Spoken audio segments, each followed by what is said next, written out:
Cool ខ្ញុំឈ្មោះសេងសុវិសាលមកក្រុម SV34 ថ្ងៃនេះខ្ញុំមកធ្វើលំហាត់តគឺpermission management លំហាត់របស់ Clay Linux ជាដំបូងយើងចូលមកយើងត្រូវបង្កើត file folder មួយដែលមានឈ្មោះ SV34 បន្ទាប់មកយើងចូលទៅបង្កើតក្រុមដែលមានប៉ុណ្ណេះគឺ finance HR IT management sales and stock តោះមកទៀតយើងចូលមក view យើង view ហើយតែយើងទទួលបានប៉ុណ្នេះ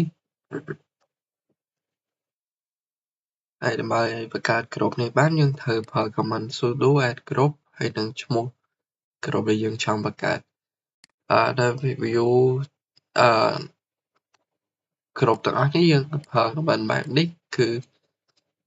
command.g script.e ហើយនឹងឈ្មោះក្រុមយើងចូលមកបន្តទៀតគឺយើងបង្កើត user ដើម្បីបង្កើត user យើងត្រូវវាយពាក្យថាវាយ command ថា sudo add user ហើយនឹងឈ្មោះ user យើងបន្ទាប់ពីយើងបង្កើតហើយយើងត្រូវប្រើ command មួយនេះគឺ command.u script.g ដើម្បី view ទៅលើ user ដែលយើងមានហើយយើងនឹងបាន user មានចំនួនប៉ុណ្នេះដើម្បីយកមកធ្វើលំហាត់យើងតគឺមាន IT 3 user HR 3 user finance 3 user sale 3 user ហើយនិង stock 3 user ទៀត management 3 user ហើយចូលមកដល់ចំណុចបន្តទៀតគឺយើង add user ទៅក្នុងក្រុមមួយដែលប្រើ command sudo add user ឈ្មោះ user យើងគឺ IT du1 ទៅក្រុម ITD ដោយសារតែយើងមាន user 3នាក់អញ្ចឹងត្រូវ add ចូលទៅម្ដងទាំងអស់ហើយប្រើ command មួយនេះដើម្បីពន្លឿនការងារយើងគឺប្រើ operation and ដើម្បីធ្វើការម្ដងបាន3 command រួមគ្នាតទៅទៀតគឺបាន show message មួយគឺយើងបាន add ចូលទៅក្នុងក្រុមបានជោគជ័យគឺមាន3 user ដែរ add ចូលទៅក្នុងក្រុម ITD ចូលមកដល់ចំណុចបន្តទៀតគឺយើង add user ដដែលគឺយើង add user HR ម្ដងគឺមាន HR1 HR2 HR3 ទៅក្នុងក្រុម HRD កន្លែងនេះគឺ message ប្រាប់ថាយើង add បានជោគជ័យ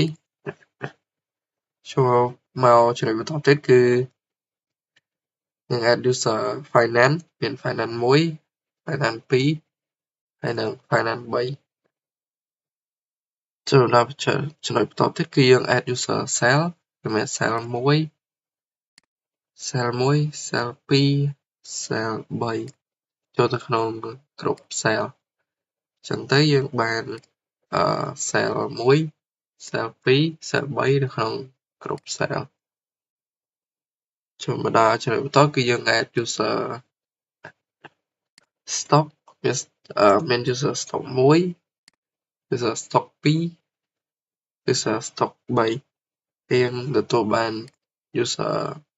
stock 1 2 3ចូលក្នុងក្រុម stock D ចូលមកដល់ចំណុចបន្តទៀតគឺយើងadd លើ user management គឺយើងមាន management 1 management 2និង management 3យើង add ចូលទៅក្នុងក្រុម management D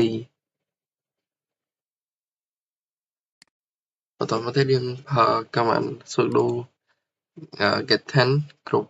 ដែលយើងចង់ view គឺយើងប្រើដើម្បី view មើលថាក្នុងក្រុមមួយហ្នឹងមាន user ប៉ុន្មាននាក់ហើយឈ្មោះអីខ្លះគឺយើងប្រើ command មួយនេះតមកទៀតយើងទទួលបានលទ្ធផលគឺឃើញ user 3នាក់នៅក្នុងក្រុមរបស់យើងដែលបាន add ចូលមុននេះគឺមាន IT1 IT2 IT3 កន្លែងនេះគឺដូចគ្នាគឺយើងចូលទៅ view ក្រុម HR ម្ដងគឺមាន3ដូចគ្នាគឺHR1 HR2 HR3 បណ្ដាជំរាបតគឺយើងប្រើ command ដើម្បីឆែកទៅក្រុម finance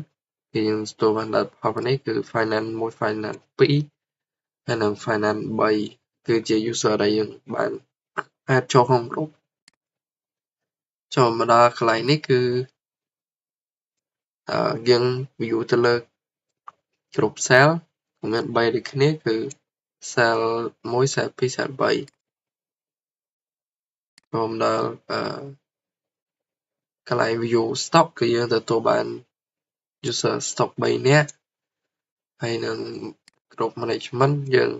ទទួលបាន3នាក់បន្ទាប់ពីយើង add ហើយចូលមកដល់ចំណុចបន្ទាប់ទៀតគឺយើងត្រូវ set owner របស់ក្រុមយើងប្រើ command sudo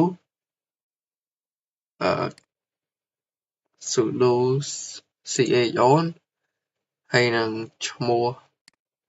user ដែលយើងចង់ set ឲ្យធ្វើជា owner បន្ទាប់មកក្រុមដែល user នោះនៅក្នុងហើយនឹង directory ដែលយើងបង្កើត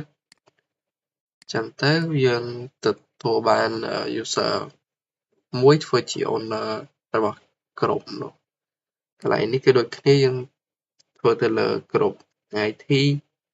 វាយក user IT ទី1យកមកធ្វើកន្លែងនេះ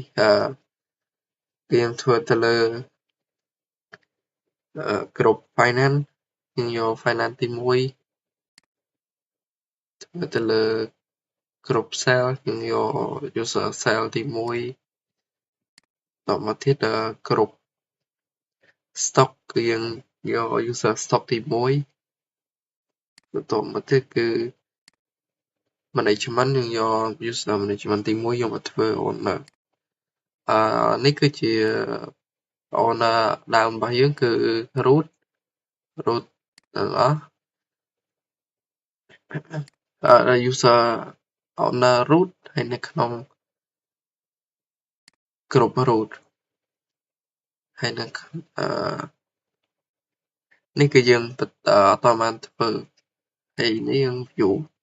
ដល់ពេលដែលធ្វើហើយគឺយើងទទួលបានបែបនេះគឺមាន owner user ទី1នៅក្នុងក្រុម finance ធ្វើជា owner របស់ក្រុម finance ហើយចូលមកដល់បន្ទាប់ទៀតគឺ directory របស់ HR គឺយើងមានក្រុម HR ហើយនឹង user ទី1 HR គឺជា owner កន្លែងនេះគឺ directory IT គឺយើងយក user IT ទី1ចេញពីក្រុម IT ដើម្បីធ្វើជា owner កន្លែងនេះដូចគ្នា management គឺជា user management ទី1នៅក្នុងក្រុម management ចូលមកដល់កន្លែងនេះគឺ cell គឺមាន user cell ទី1ក្នុងក្រុម cell ធ្វើជា owner ហើយនឹង directory stock គឺជា user stock ទី1នៅក្នុងក្រុម stock គឺជាធ្វើជា owner ចូលមកដល់ចំណុចបន្ទាប់ទៀតគឺជា command ដែលយើងប្រើដើម្បី control permission គឺយើងឲ្យ user ហ្នឹងចូលទៅក្នុង folder ហ្នឹងបានតែ user នៅក្រុមផ្សេងអត់អាចចូលទៅក្នុង folder ហ្នឹងបានទេអញ្ចឹងយើងត្រូវប្រើ command sudo chmod 370ហើយ directory sv34 ហើយ HR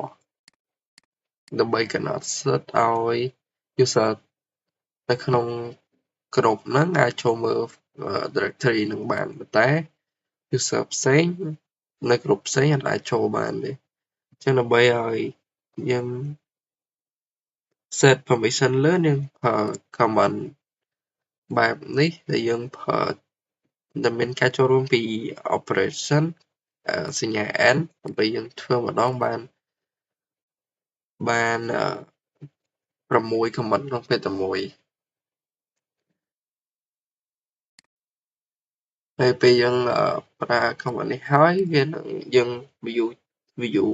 ទៅលើ directory ទាំងអស់ហ្នឹងគឺវានឹងផ្លាស់ប្ដូរសិតកន្លែងនេះដែលអនុញ្ញាតឲ្យតែ user នៅក្នុងក្រុមហ្នឹងទេទើបអាចចូលបាន user ក្នុងក្រុមផ្សេងអាចចូលមក directory នឹងបានទេតមកទៀតយើងធ្វើការ test ទៅលើការtest ទៅលើ permission របស់យើងដែលយើងប្រើ command មួយគឺ sudo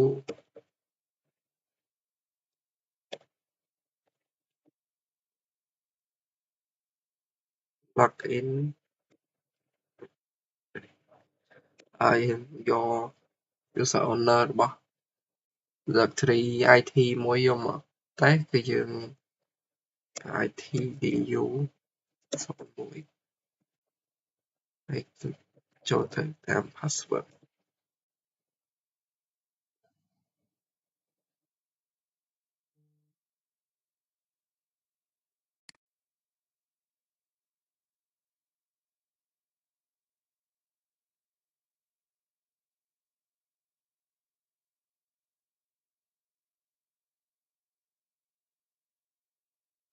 នេះយើងទទួលបានយើងបាន login ចូលទៅក្នុង user ទី1ហើយតមកទៀតយើងតែចូលទៅក្នុង directory មួយគឺ cd/sv4/it នេះគឺយើងចូលបាន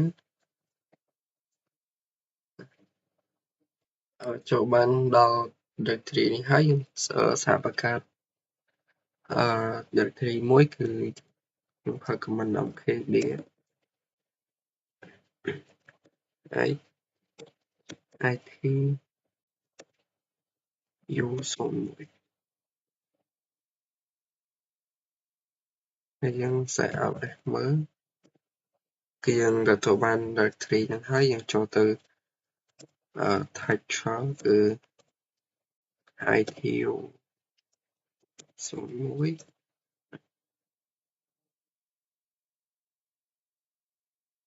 យើងសាក type មួយគឺ type គឺយើងសាក type file បែបនេះគឺយើងបង្កើត file តែមាន .ok ហើយយើងសាកចូលទៅមើល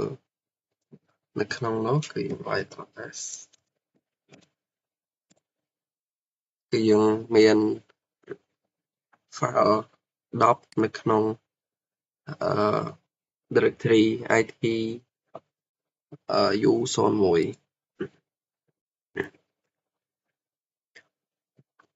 បន្តមកទៀតយើង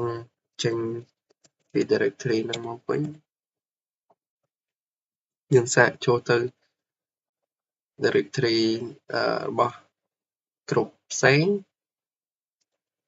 ដូចជា cd sv4.h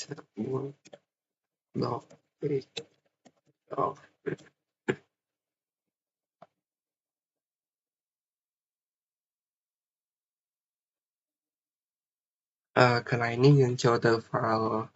ដែលអត់នៅក្នុងក្រុមយើងគឺយើងចូលទៅ directory ដែលអត់មាននៅក្នុងក្រុមយើងគឺចេញ message មកបែបនេះគឺមានន័យថាpermission អត់អនុញ្ញាតឲ្យយើងចូលបានទេដោយសារតែនៅក្រុមផ្សេងគ្នាបន្តមកទៀតយើងlog out មកវិញគឺដើម្បីទៅ test លើ directory ផ្សេងកន្លែងនេះយើងចូលមកដល់ user hr ទី1គឺនៅក្រុមផ្សេងគឺយើងអាចចូលទៅក្នុង directory របស់ IT បានទេដោយយើងឃើញ message ប៉ុណ្ណេះកន្លែងនេះក៏ដូចគ្នាគឺយើង log in user finance ចូលទៅក្នុង ហើយចូលទៅក្នុង directory របស់ HR គឺអត់បានដូចគ្នាចុងក្រោយខ្ញុំសូមតេស្តបានត្រឹមនេះលោកគ្រូដោយសារតែនាទីវែងពេកតែខ្ញុំមិនអាច upload ចូលទៅក្នុង YouTube បានអញ្ចឹងសូមអរគុណលោកគ្រូសម្រាប់ការមើលវីដេអូនេះ